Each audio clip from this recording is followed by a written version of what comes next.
కాకినాడ జిల్లా పిఠాపురం నియోజకవర్గంలోని గ్రామాలను ఏలేరు వరద ముంచెత్తుతోంది. 2 రోజుల క్రితం ఏలేరు నుంచి నీటిని విడుదల చేయడంతో లోతట్టు ప్రాంతాలు నీట మునిగాయి. జగనన్న కాలనీ, సూరంపేట కాలనీలను వరద చుట్టుముట్టింది. పిల్లలు వెళ్ళడానికి కూడా చాలా ఇబ్బంది వచ్చేస్తుంది. స్కూల్ మానేసారండి ఈ పిల్లలందరూ. ఈ రోజు మీకు ఇది ఒకటేనా దారి? ఇది ఒకటే అండి, దారి లేదండి.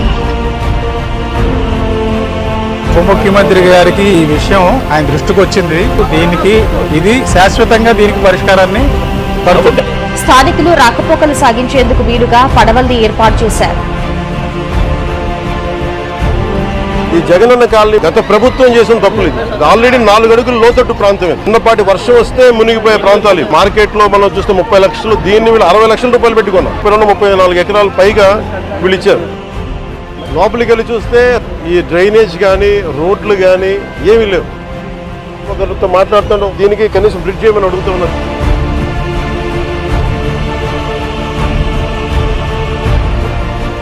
ముందు అయితే వరద వస్తే ఇంక స్కూల్కి వెళ్ళడం లేదండి, ఇంకా వెళ్ళడానికి దారి లేదు సార్. మనకు చాలా ప్రశాంతంగా ఉందండి పిల్లలందరికీ, మాకు అందరికి. జగన్ కాలనీలో ఉన్నారు, మరి ఆయనకి ఎందుకు వేశారు ఓట్లు మీరు? ఆయన చేసిన తప్పుడు పని.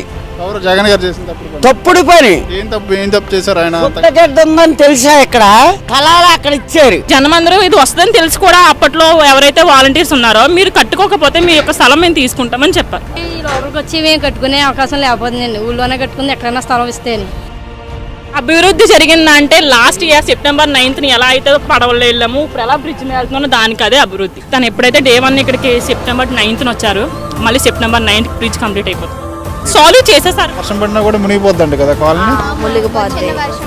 వాటర్ ఎక్కువ వచ్చి అయిపోతుంది. ఇప్పుడైతే కొంచెం రాగలుగుతున్నాం, కాలేజ్కి వెళ్ళడానికి గట్రా బాగుంది. పవన్ కళ్యాణ్ గారు వచ్చాక మంచిగా జరుగుతుంది, చెడు జరగదండి.